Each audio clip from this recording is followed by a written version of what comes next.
Hi, it's Dean here again, Managing Director at Oceana Aquatic and Fitness.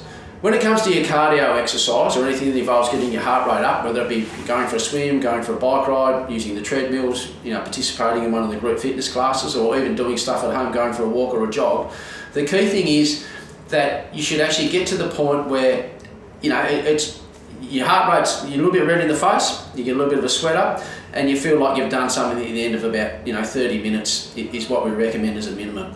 Without getting too technical and telling you exactly what sort of heart rate to aim for, like I said, if you're not red in the face, a bit sweaty, and feeling like you've done something at the end of 30 minutes, you probably need to increase the speed on the treadmill or the level on the bike. Or if you're swimming, try and swim a little bit faster. Basically, the protective benefit you get from cardio training or aerobic training is all down to the intensity that you work at. So you've got to challenge yourself and make sure that you feel like you've done a little bit at the end of it. The duration that you train for, like I said, is around about 30 minutes minimum. So you can go a little bit longer if you've got extra time.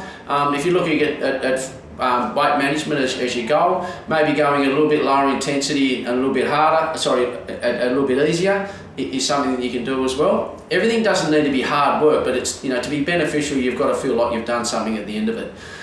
Which activity is the best one you do? We get asked that a lot of the time. It really comes down to the ones you like doing. If you like riding a bike, ride a bike. If you like using the treadmill, use the treadmill. If you like being in a class and being doing a supervised workout, well then that's what you need to do, or working in with other people. But the key thing is, once again, getting to the point where you feel red in the face, a little bit sweaty, and you've got to be straight. If you can still talk while you're training, it's not really going to increase your fitness as much as what it can if you actually get a bit, like I said, a bit red in the face. You should feel your heart beating a little bit and feel like you've done something. But the key thing is you can always do a little bit more than you think you can. Most people come in and they get a bit, for so long we've been told to take it easy and don't overdo it. But the reality is your body is designed and it needs this intensity to get the maximum benefit. And if you want to get the maximum benefit from your training, learning to train with a little bit of intensity is really the most important thing. That's what the science says, so that's what we would recommend that you try and do.